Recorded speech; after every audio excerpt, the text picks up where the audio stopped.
BlogTalk Radio. What's going on? What's going on, Bully World? This is Zeb. I'm your host of Bully Talk with Zeb Pitts. Tonight, no intro music before I bring on Jamie Sweet, who's my special guest tonight, one of the founder and creator of the Shorty Bulls, also the founder of Blue River Bullies.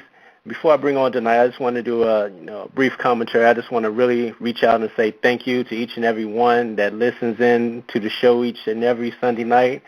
If you really enjoy the show, I ask you to please share. I want to give some special shout-outs tonight. Want to shout out Saul, the Dog Flicks out there in Cali, man, doing this thing. I want to shout out Ralphie at the OGWS camp. You know, he just recently had surgery. Get well, my brother.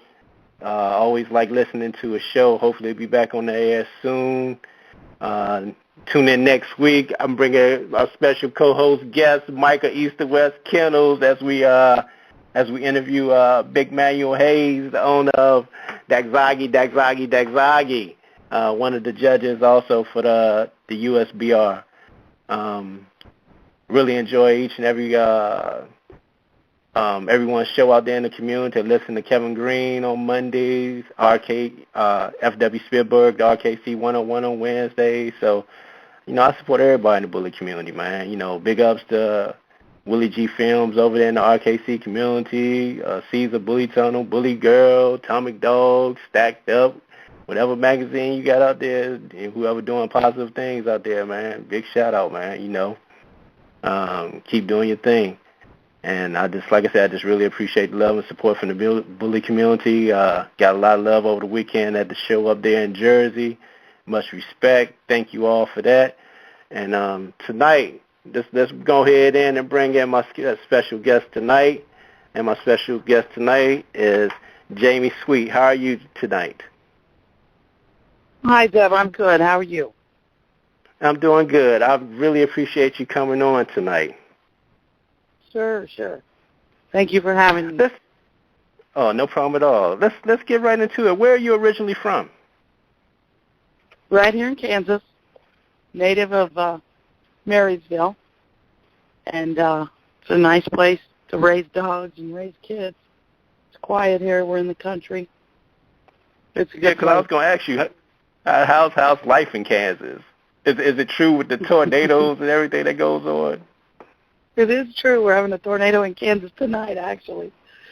Oh, yeah, my goodness. The weather's crazy here, but no, it's nice. It's the country. Yeah, I spent a little time in the country down in Georgia, so it's, country life can be good. Sometimes you need that peace and quiet, get away from the hustle and bustles of city life. You do. We like it here. Let me ask you, Jamie, what did you want to be growing up?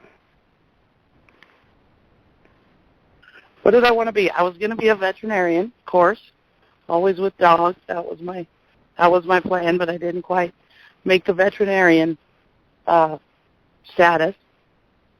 So I was a teacher for a while, worked in the hospital for a while, got an RN degree, and I'm still in dogs. So it's been an interesting ride so far. You said a teacher? Right. I was a teacher for several years. Let me ask you about that. Really? What subjects did you teach and which level? Well, I was the director of the preschools in Marshall County for many, many years, so I worked with the little kids, and I really liked it. It was a lot of fun, and it worked out with my family because I had my own kids, yeah. So the schedule was great. Yeah, you got to have a lot of patience with kids because, I come from, I got a lot of teachers in my family. Mother's a teacher, math teacher, and retired and went on to be a college professor. So I commend anybody who deals with the younger kids because you got to have a lot of patience and probably a lot of restrictions put on teachers today as compared to in the past. Right, yeah, there is. But it was a lot of fun. I get a kick out of the little kids. Their honesty is hilarious sometimes. They just say what they think. So it's cute. Let me ask you, Jane. When did you get started in the whole dog world? Well, my father was in dogs, so I was actually born into dogs, and he had a lot of dogs. My mother raised English bulldogs, and I don't know anything different than, many, many dogs in my life over the years. Always had English bulldogs. My father had hunting dogs. He had pit bulls. He was kind of a mad scientist, too, so, I learned it naturally. And I think dogs will always be a big part of our life. We really enjoy a lot of different activities with them, and we've had a lot of breeds over the years, but always stuck with the bull breeds. That's my preference, my favorite. Yeah, I love things about them, and I've had a bulldog my entire life, except for 1 year. I was without one. Let me ask you, prior to the Shorty bull, what was your favorite breed to deal with? Well, I've always liked the English bulldog, but I always wanted to change it too. I wanted a healthy version, a more active version. So we had American bulldogs for many, many years, and they were so big, and I always went back to the English bulldog, and then did a lot of things with the old English bulldogs, built my own line of old English bulldogs before I did the Shorty bull. So always had that connection to the English. Okay. How long has Blue River Bullies been in existence right now? Oh, I think this is our 28th year we've been Blue River Bullies. Quite a while. Let me ask you, what was the thought process behind the creation of the Shorty bull? The thought process was I was wanting, we were weight pulling at that time, and I was wanting a little 40-pound contender, and I wanted the look, but I wanted the durability.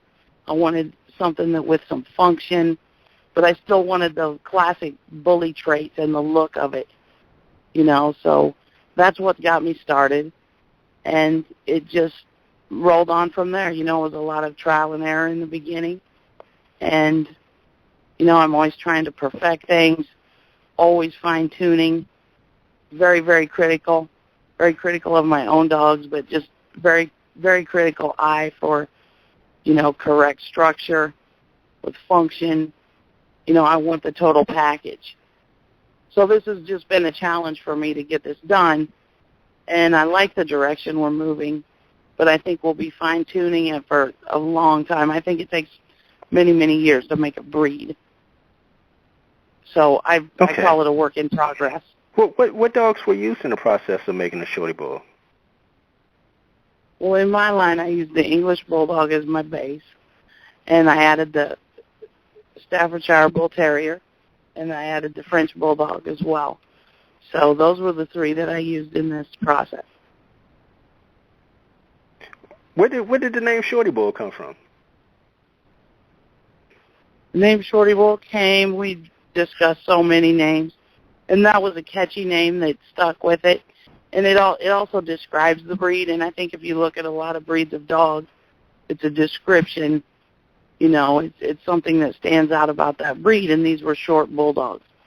So it was catchy, and it stuck, and it was easy for people to remember that, and it stuck. Now, let me ask you, in the beginning, like you said, there was a lot of trial and error involved in the process.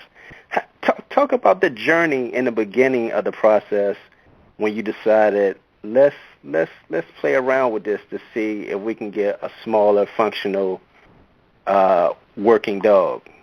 How was that process in the beginning? And what year? And actually, what year did that process begin? Oh gosh, Zeb, I can't pinpoint what year it actually started, because in the beginning, it was just for us. It was a challenge just for us. It was very personal. This wasn't a grand plan, to take off like it did in the beginning. It was a basic, let's see if we can make this. Let's see if we like it. Let's see if we can get it, done the way we want it done. And so we did breedings and we kept pups, and, sometimes it turned out nice and sometimes it didn't turn out like we thought it would. So in the beginning there was a lot of sorting, and I wanted to have grown, I wanted to have many grown examples before the breed became public, but it didn't quite work that way. I had an oldie show. My judges came in from Florida, and my plan was to just put the shorties back so we didn't have to talk about that, because I wasn't quite ready for it to become public. I wanted really nice specimens that were exactly what I wanted first. But the judges came and it hit the internet, and, that was over then. Then it was public. So, it just took off from there. And it amazes me how it grew so fast and took off the way it did. But it's been a process, and it continues to be a process still, because of the fine-tuning that we have to do. Like we get them where we want them to be, and then maybe we want to change one little thing, like we want the feet tighter, or we want the top line perfect. It's always perfecting, like you do with an established breed. You always strive to make one better and one better and one better. Jamie, what was the hardest thing you had to deal with in the process? Was it something like, dang, I really think that was a bad move, or this didn't work out the way I wanted it? Well, with building a breed, there's a lot of things that, don't go as you plan, and they don't. I mean, even the most, great intentions on a breeding, sometimes they just don't turn out. That's just dog breeding in general. But in the beginning, I would look at the dogs, and then you have to watch a lot of them grow so you get a really good feel for, how this grows, because the Shorty bulls grow in such a way that you want to look at them really close at 6 to 8 weeks, and then at 4 months, it seems like they sprout legs, the bottom jaw grows. From 4 to 7 months is a really, really rough stage for Shorty bulls to go through. And it's easy to make decisions like, oh, that one's not going to make the cut, and then see it later, just like you do with any breed. But the Shorties go through some funky stages at that time. So in the beginning, I had to sit down and think, okay, what do I want to correct first? What drives me the most crazy that I just can't stand? And it was pretty much long backs was the first thing, because I wanted these to look square. And I found out in time, that a square dog, even though it looks square, it's not exactly square. But to appear square, the back is just slightly longer than it is from the ground up to the withers. So, but it was just a matter of, fixing things one at a time. And then could you hold that and continue to fix other things that were, maybe the feet. The feet were a big thing for me. I didn't like big feet. I wanted tight, small feet, correct pasterns, and I just went through the things that I didn't like and fixed them as we went along. Do you remember the litter? I'm sorry. Go ahead. No, go ahead, Deb. No, I was going to ask, do you remember the litter that you said, hey, I think we're really going in the direction that we're envisioning right now? Yeah, I do remember that litter. It was very exciting. We had a litter. That had a couple pups that we really liked, a male and a female, and we were very excited about that. We repeated the breeding, and when Hef and Magic and Saber were born, that was the litter. So we were like, okay, we've got it. This is what we want to do. And I'm sure if you know Shorty bulls, you know Hef and Magic and Saber. They were pretty much legendary in that time, and they still are today for what they've brought to the program. But that was a really exciting litter. The litter before that had Yo in it, who was a phenomenal dog, and Ben, and that's where it really got to be where we wanted it, you know. Now, let me ask you, in the process when you're going through creating a breed for the first time, like you said, you're picking out certain dogs that you're keeping and looking for certain traits. What happens to those other dogs in the litter? Those other dogs? Well, those other dogs went without papers. Okay. So they go to like pet homes. Right, without papers. Okay.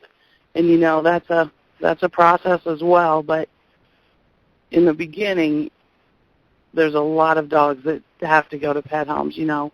When you're mixing 3 breeds, it's hard to get it all together right at first. You know? Is it hard to find homes for them? Pet homes. Yeah, I had no problem finding pet homes at all. No, everybody loved the little bulldog. So that was a very easy part of this.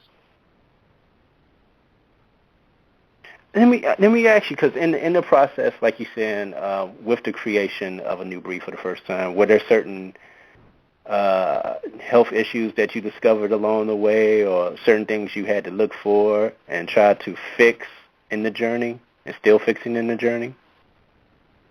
Yeah, there's always things. Every breed has things that need to be fixed. In the beginning, the main things that you think of, are their knees good? Are their hips good? You know, is the coat good? All those things we went through and checked, and it was good. We didn't find any problems. We were very particular about what we used. You know, so no health issues, and, you know, were they structurally what we wanted? Were they temperamentally what we wanted? And I found through the process that, you know, instead of trying to fix the things you're starting with, you really need to start with the best quality you can find. You'll be so much farther ahead when you do those things. So instead of trying to fix everything, start with quality, because you're going to have to fix things anyway when you blend breeds together. You know, some are going to come out differently than others. So to get consistency set, to get type set, you have to start somewhere and just move forward from there. How were you perceived by the bully community during that time in the different registries? Because I'm quite sure, like what are you doing? Like, well, we this breed is okay the way it is, and we don't need to da. How were you perceived in the bully community? Well, the breeds that were used in the process, that was not good with those people. You know, the English Bulldog people, we were wrecking their breed. The Staffy Bull people that knew about it were just appalled that, you know, we would Staffy Bull Terrier to a Bulldog. The French Bulldog people, I was actually called a redneck animal mutilator because I had the ear strap. Yeah, so it was a little hairy in the beginning, and it still is today. You know, people really like them, or people really can't stand them, or, you know, and there's no breed that suits everyone.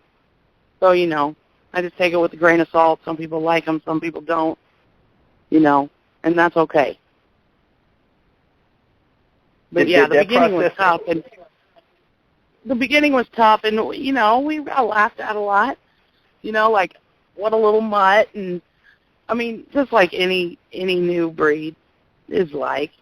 But we just kept on. You know, it was for us, and that's what I think makes it different a little bit. Is it really was for us? It was for our enjoyment. We were having a blast doing it, and then it grew from there. So I think if people have that in perspective first, you know, do it for yourself first, because that's what's most important. If it's your passion, those things won't bother you.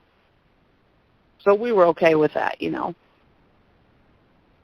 Because I was going to ask you that. I was going to ask in that process, like when you were going through the ridicules and the criticisms from the different bully breeds, did that process ever get overwhelming that you had to just, like, I don't know if I really want to continue to do this, or did you get a lot of support from the family?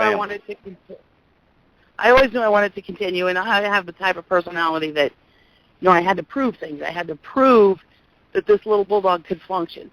because I didn't want it to be labeled a designer dog, because I wanted a small dog, but I didn't want anything fragile, or, I didn't want anything too feminine or too yappy, or I was very determined to have basically a little badass dog that was small.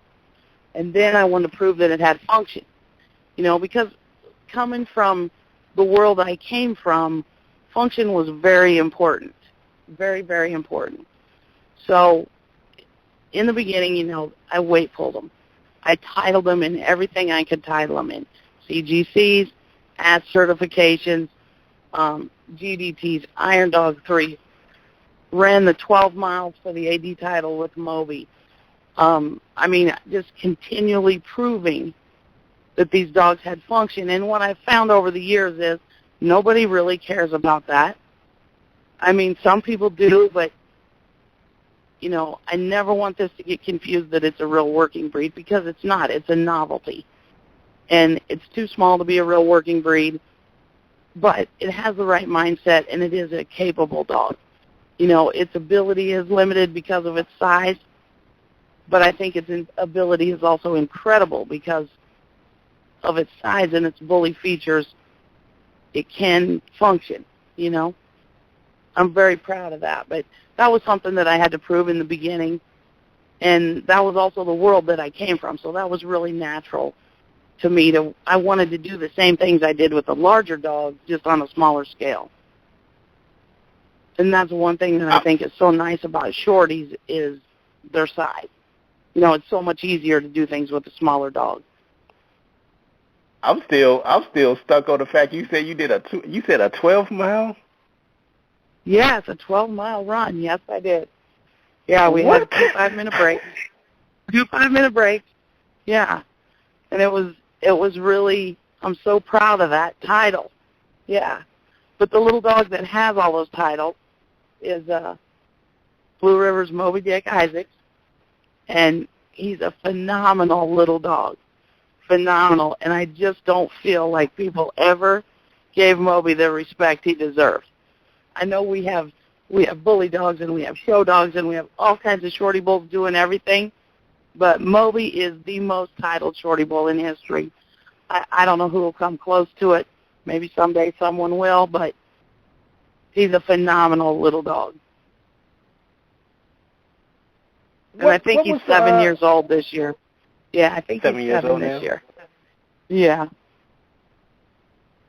So let me ask you, what was the first registry to recognize Shorty bulls?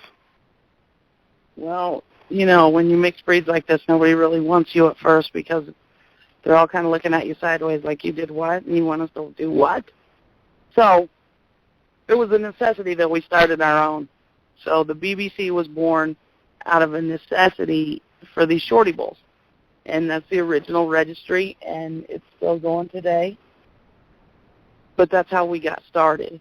Now it's possible to ABKC register your BBC dog with documentation from the BBC.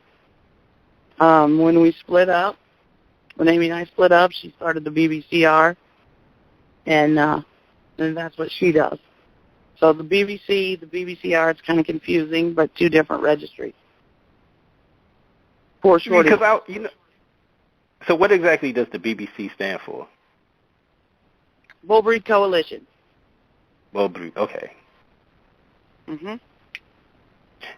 Let me ask you, since you brought it up, because I had read a interview that you and Amy did about the merger of the BBCR and the BBC after 6 years of parting ways, right? Because of the difference in philosophy. Because I think because I was reading this, she wanted the more of the show dog, family companion, compared to where you wanted the more of the working dog. So how was that to reconcile after 6 years, to merge those 2 back together? Well, we tried to merge together for the betterment of the breed, and we found out that we're both just a little bit different, and just like some partnerships, things just don't pan out like you intend for them to, and that's the way that went. We tried it, and it didn't work. So we're both back on our own with BBC and BBCR again. You know, our lines are different. It's just differences. I'm not going to sit here and say one's better than the other. Everybody's grown; they can make their own choice. But yeah, we're two separate entities again. Are the standards different, or are they pretty much the same? No, the standards are pretty much the same. I allow for a little more weight. I'm very strict on the height of 15 inches and under. That's never been changed. That's been our standard since jump. But I allow for a little more weight, a little more bully dog, you know, muscle and bone. We like heavy bone. We like the muscle, you know, so we allow for a little more weight, I think, is the only difference in the standards. Because you were talking about it, I think, early in the conversation. What stage is the Shorty Bull right now? In other words, are they still in the first generation, fourth generation, fifth? What stage are they in right now? Well, there's a lot of different stages, so you can't just never have a foundation breeding again because you're building a breed. So, you know, that takes a lot of years. It takes a lot of dogs, and you need different, you know, you need it coming from different lines within your bloodline. So, you know, some are generational, some are foundational. It just depends on, you know, which individual dog you're looking at. But they all have a place in the gene pool, and they all need to be used accordingly to get the end product. Does that make sense? Okay. Yes. So in other words, a certain look has a certain generation factor to it, in other words, is what you're saying?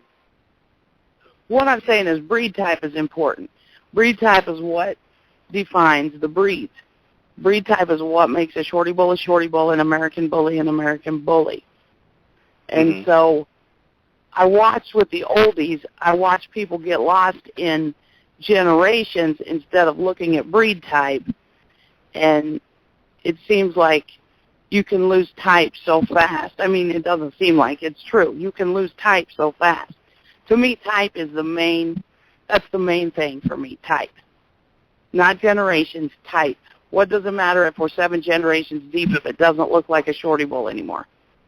You know, what does it matter if we're 7 generations deep and you can't tell the difference between an English Bulldog and a Shorty Bull, or a Frenchie and a Shorty Bull? Then we've lost type.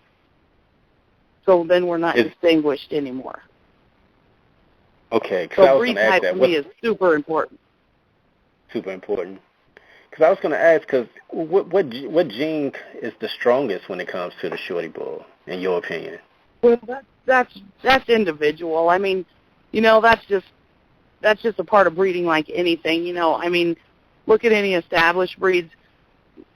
Some dogs just throw stronger than others. I mean, that's just breeding dogs. So, you know, you definitely, if you're going to create a breed, you have to have an eye for the dog, and you have to be very critical, you know, on what it is.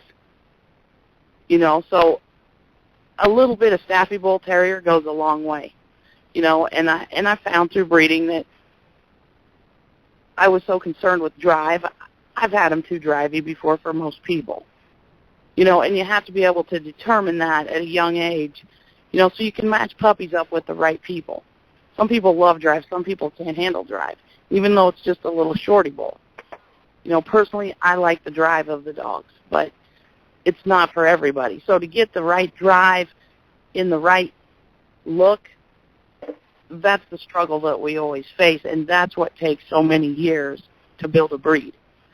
So someone else can get 2 Shorty Bulls and be successful without knowing everything I know, without doing everything I do.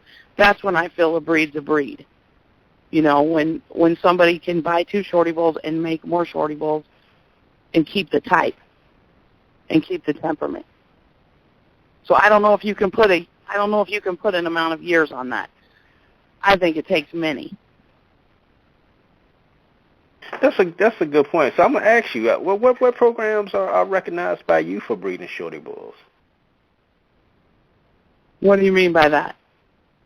In other words, that I guess in other words, because like you were saying, people might want to come and say, hey, I want to get a Shorty bull, then I'm gonna get a female Shorty bull, then I'm just gonna start breeding. And is there set guidelines like this kennel I approve for breeding Shorty bulls?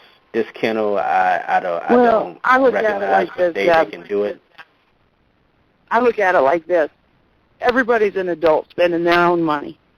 You know, for somebody to think the dog game's going to be fair, I mean, that's crazy to think that, because there's always going to be somebody with more money, more experience, a better eye. You know, there's always going to be that. So when somebody goes to purchase a dog, they need to do their research. They need to call all these breeders. Get in touch with all these breeders before you make a decision. Get somebody that you feel comfortable with. I mean, ultimately the decision, it's on you. You're spending, you know, your own money to get this dog. So, you know, I just think that's an important part of dog breeding. I think that's general dog knowledge.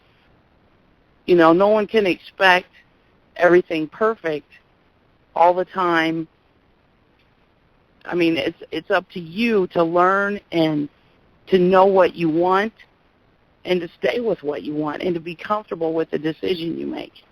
You know, that's a breeder-buyer relationship there. Those things are built, you know. But anything you're going to invest in needs to be researched, I mean, fully, until you're comfortable with it. So for you, that might be me, or it might be someone else, you know. You might like the look and you might feel comfortable with that breeder, and that may be the way you go. So I there's not an approved list. There's not, you know, there's people that breed just Blue River dogs. There's people that breed just Blue Rock dogs, and there's people that mix the blood. You know, I say get what suits you and do the best you can do with it. Because I just thought about it.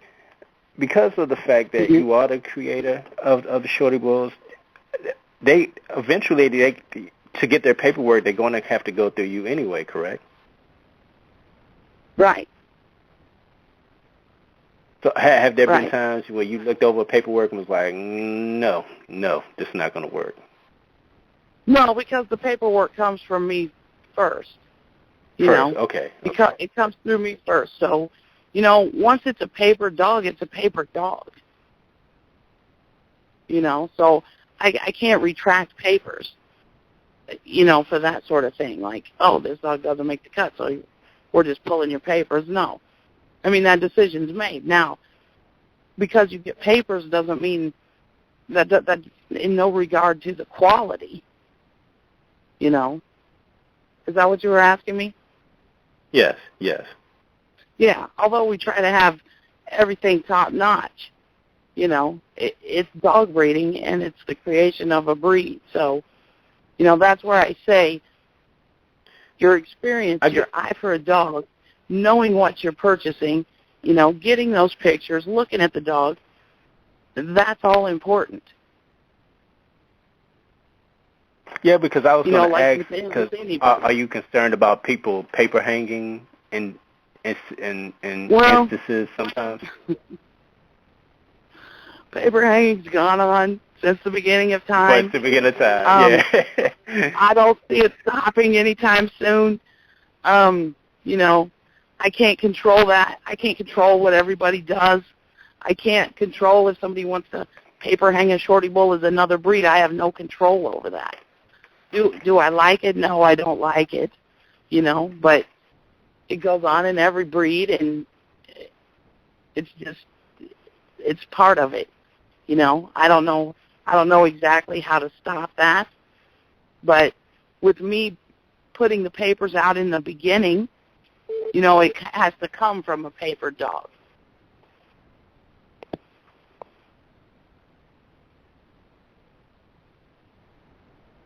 Okay.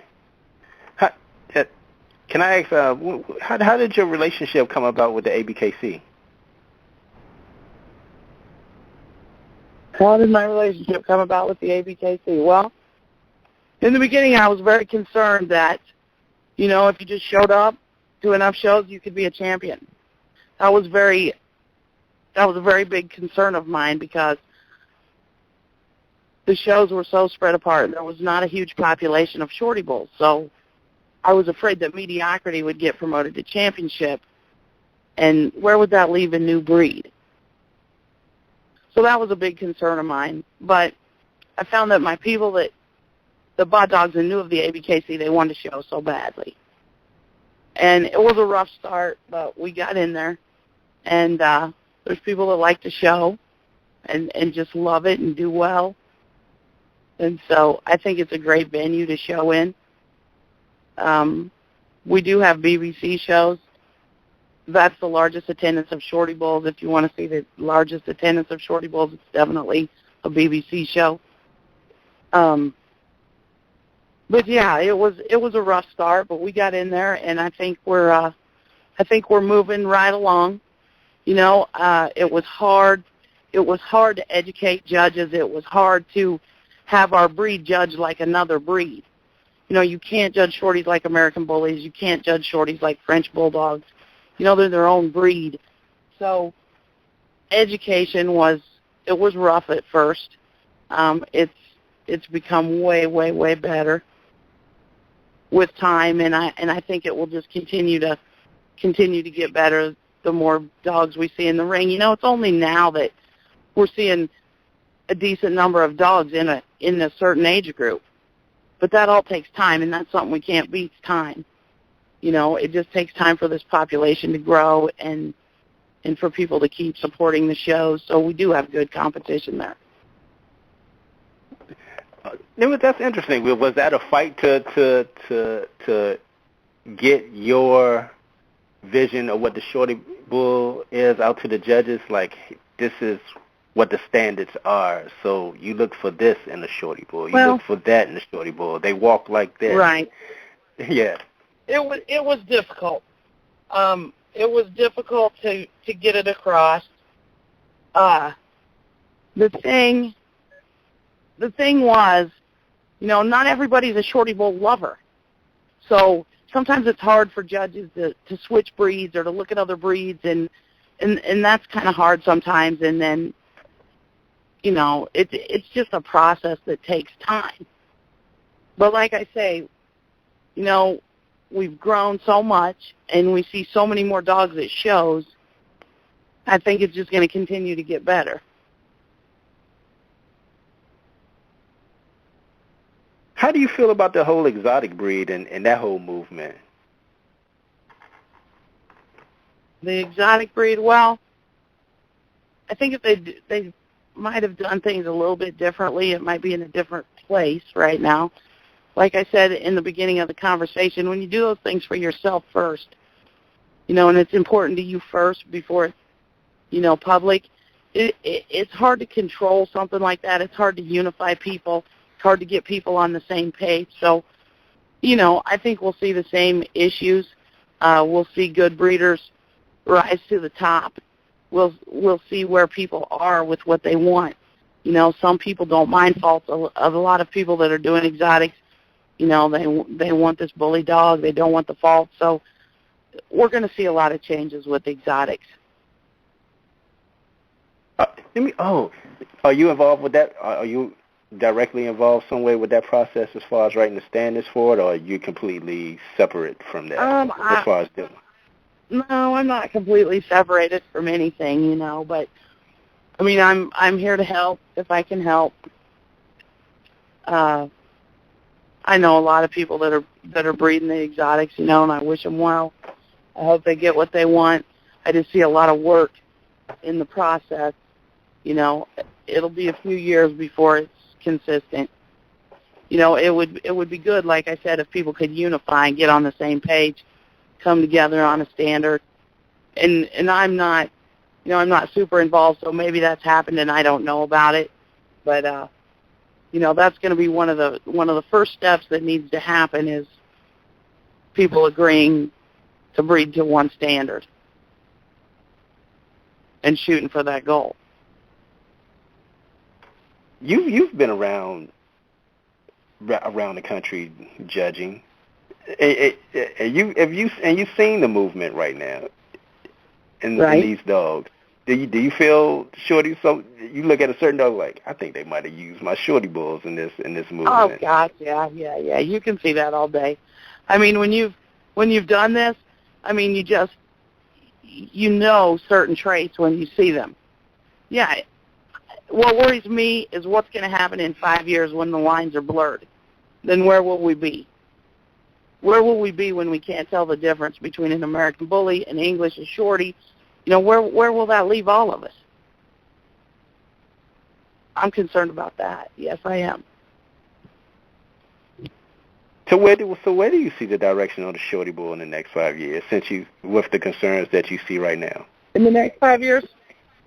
Are you concerned about the lines being blurred? I think the lines will be blurred, but I think we're very, very strong in Shorty bulls. I know the Blue River team is very, very strong, and we have very high standards that we breed to. We're also a very competitive group within. So I know the Shorty bull is going to be around. I'm certain of that. I think the fine-tuning will set us apart from a lot of the other things. I mean, the consistency that I've seen in the 5 years ago until now, I don't know if people can see it if they haven't been involved. If you've been involved in this, it's actually mind-blowing to see where we've come. And I think we have so many good specimens now that it's just going to continue to get better and better and better. And I think it'll really set us apart. I mean, you'll know one when you see one. There'll be no question. Speaking of, besides exotic, as far as like with the Frenchies, have you seen people cut the ears off Frenchies and try to pass them off as Shorty bulls? You know, it's crazy to me because I hear people say it a lot, like, oh, the Shorty just looks like a Frenchie with cropped ears. And I actually just did a post about this last week. You know, there's a resemblance in general, I guess. But when you put a Shorty bull up next to a French bulldog, there's so many differences. It's silly to me that people would even make that comment and be confused. I mean, it's actually pretty ridiculous. When you know dogs. I've actually that's why you said that. Yeah. Because I saw a post like that one time about the AKC Nationals with the French bulldog. People were making comments that with the ears cropped, it looked like the goat. That's why. Yeah. We're going back to the different types where you were talking about earlier in the conversation that certain genes are stronger than others, so that possibility exists, right? That it could look like a Frenchie? Of course. Yes, because if you breed that type. Because your whole thing was you're looking for types, and if that's the direction someone wants to go, then that possibility exists. But then you'll find people that might cheat just without just even going through the process of trying to create a Shorty bull. They just go ahead and take a Frenchie and crop the ears and try to pass it off. Right. Have you seen that? Well, yeah, people try to do all kinds of things. You know? But type is so important to me, and the Shorty bull is supposed to have its own look. Even though you can see traces of its ancestors, it should have its own look. And that goes back to breed type and why that's so important, because that's what distinguishes us as different from the Frenchie, different from the English, different from the Staffy bull. You know? But, I mean, in any breed, you could take beagles. If somebody chose to just breed fine-boned beagles, you know, in time, it would look different. So that's why I say this keeps the dog game unfair always, because people are different, and people make different choices. with the standards of the Shorty Bull, who is the ideal mascot for the standard of the Shorty Bull right now? Well, the ideal mascot is a Goldberg, although he's not perfect. There's none of them perfect, as we all know. But I think Goldberg exemplifies the type that we like. He has the expression, you know, he's the perfect size, he's got the temperament. That's what we're shooting for, is that type of dog. Is he also the working type that you were looking for also as well? Right. Does he have function? He has function. Yeah. And when I say working type, again, I don't want anyone to be confused that they're real working dogs. What I want you to remember is that they're functional. Yeah. Functional. They're functional. They have ability. What I mean by that is, you know, they're not slugs. They do things. You can play ball with these dogs. You can ride a bike and it can chase you. You can hike. You can weight pull. You can do agility. You know, they have function. So, yeah, he does. He fits all the categories. He's not a perfect show dog by any means. But for where we're at today, that's what we're shooting for. We have many, many, many show dogs. Many show dogs that you know. There's also many dogs that people don't know that don't make it to the show ring that are really nice examples of the breed, too. So there's a lot of them out there. That's why I think in the coming years, this is going to get crazy how nice these dogs will be. Who's your favorite Shorty Bull off your yard? Or is it you really can't? I have so many favorites. No, my very, very, very favorite, my boy, is Rampage. Some people know him, some people don't. But he's in a lot of the pedigrees. He's done major things for me. But, yeah, he's probably my favorite Shorty Bull of all time. I'd have to go with Rampage. What makes him so special for you? He's just all that. He's just everything I wanted. He's a great producer. And he's just a boss little dog. Everything he does. He owns the ground he stands on. That's real important to me. You know? I mean, in his mind, he's 6 foot tall and bulletproof, and I love that about him. Super confident. He's a tough dog. You know? He gives me so many laughs because that's just the way he is. Are there any colors? There's so many like, but yeah, Rampage. He's my boy. That's your boy. Let me ask you about the goat. How proud are you of the goat right now? Because right now he's on a pace to try to break a record right now, right, with the ABKC. I know.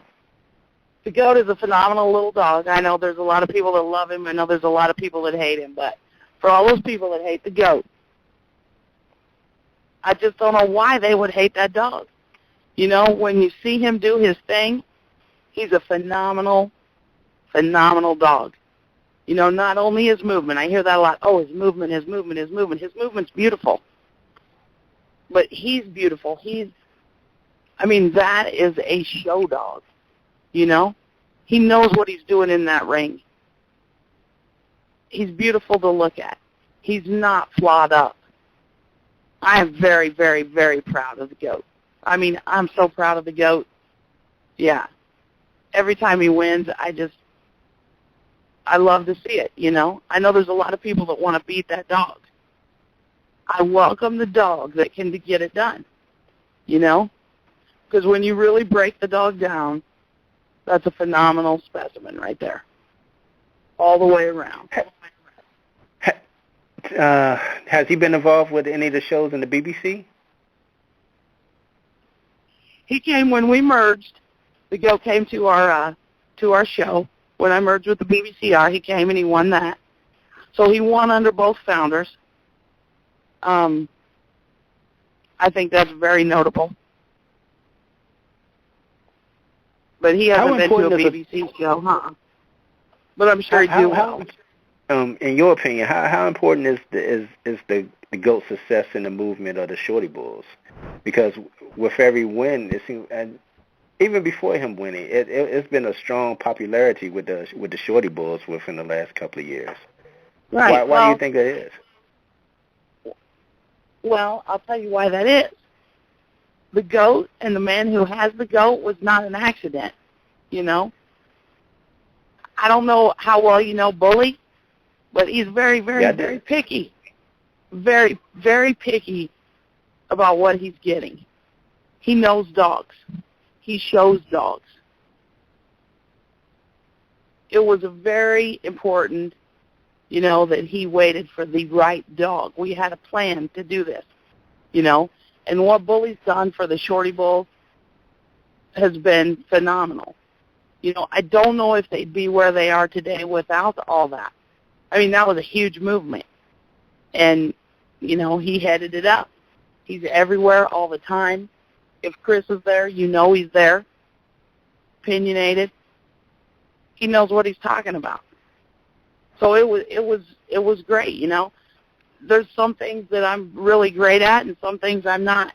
And showing dogs is not my, you know, I'm not great at that. I can do it, but I'm not great at that. You know, I think he does a wonderful job. I think he was perfect to get this done. And like I say, it was no accident. You know, he waited to get the very dog that he was looking for. How proud would you be if he was to take nationals this year in the ABKC? Because he came close last year, but if he was, did come close last year. How ironic would that be also? Because that would be major for Shorty Bulls. It would be major. We would be tickled to death if that happened, you know. But showing's not easy. You know, there's a lot involved in that. I was going to say, how ironic would that be? Because you would have a dog that won as a show dog, where your philosophy was to get a functional, you know, working dog. So you've been a producer of a dog who actually won shows. And you know, that brings me to another interesting question that I get asked a lot. Do you breed for show? You know, I'm sitting here like, why the hell would you not breed for a perfect dog? You know? I mean, that's like second nature. Like, you know, I'm not going to breed for fault. So when I'm asked, do I breed for show, I mean, you ought to be able to show them, and you ought to be able to do pretty good if I'm doing my job. You know? I just think that's a funny question that I get asked all the time. And then following that, do you breed for show, and do you have something that can beat the GOAT? I think it's totally ridiculous to ask me that. I mean, totally ridiculous. If you know what it takes to breed the GOAT, then you best be looking at puppies, trust your eye, and pick that thing out that's going to beat the GOAT. You know? I can't guarantee anything's going to beat the GOAT. I may never have one that good again.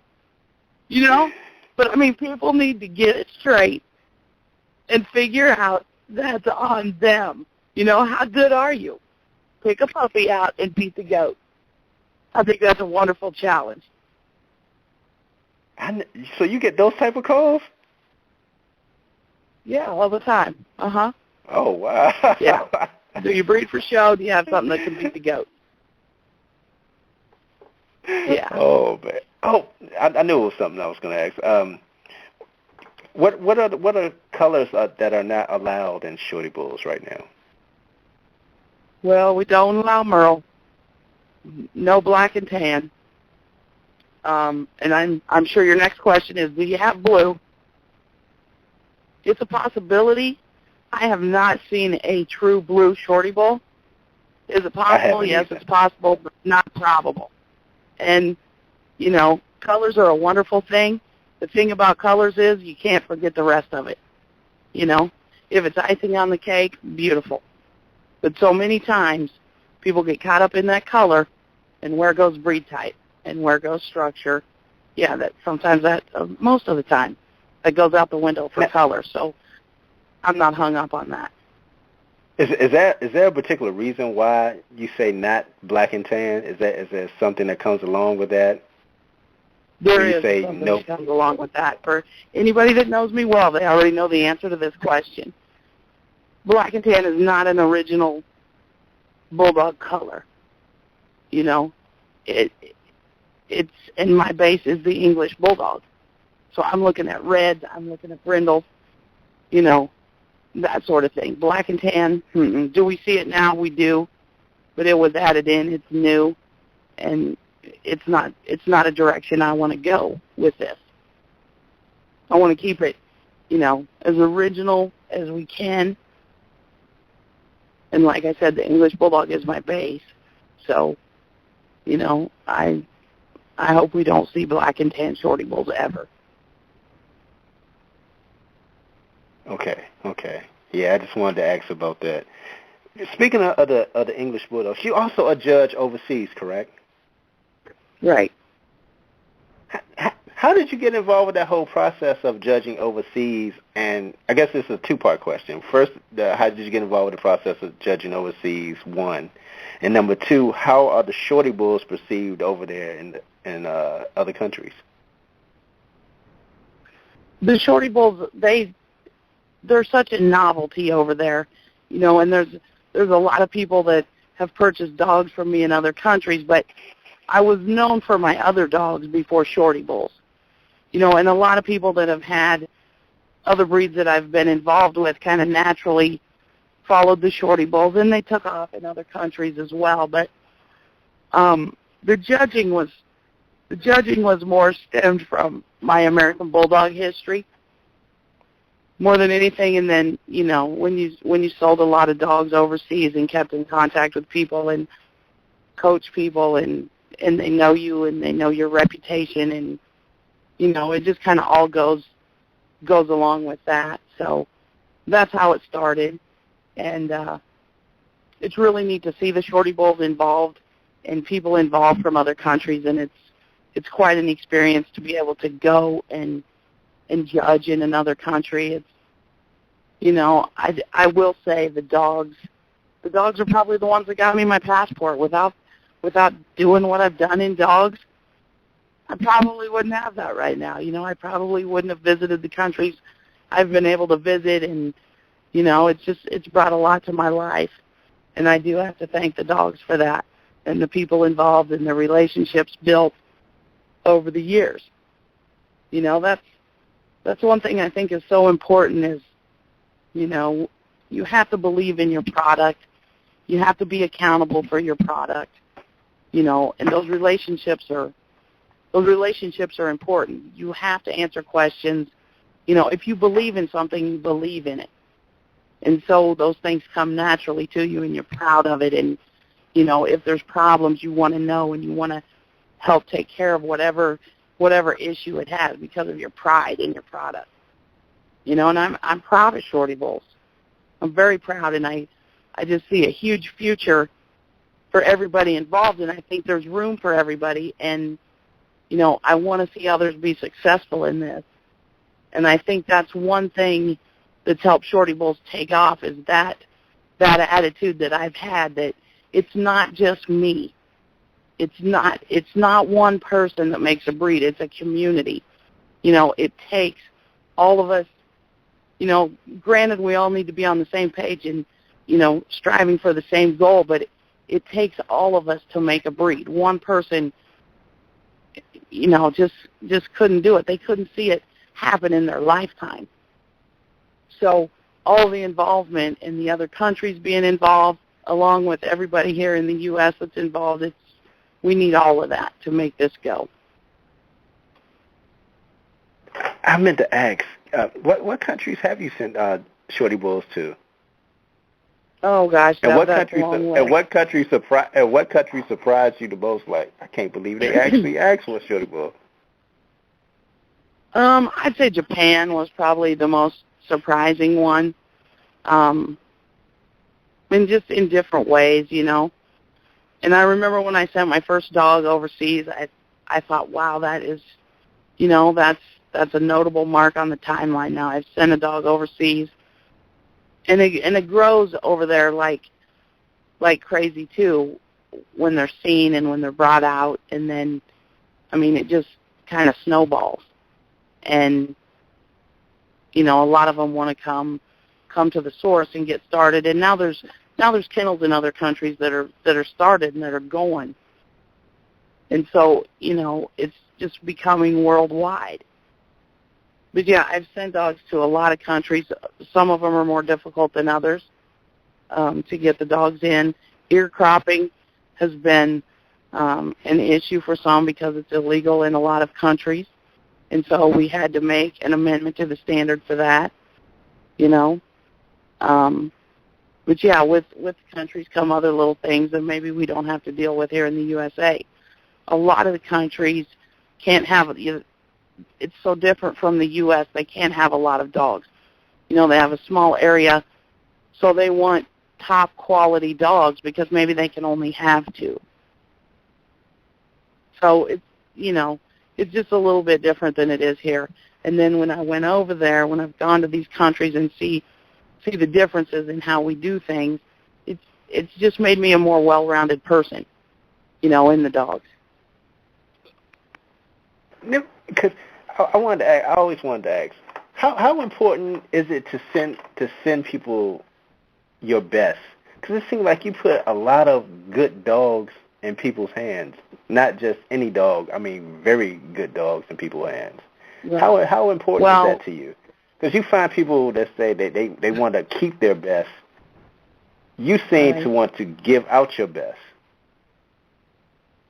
Well, my pride is huge in this. And like I said, you know, in order for this to be a success, it doesn't mean I'm going to have all the best in my possession all the time. I know what it takes to make the best, but I also know that it's important to put that out there, you know, and it's such a big deal for these other countries to get dogs. I mean, the quarantine, the shipping, I mean, it's huge. It's very expensive for them.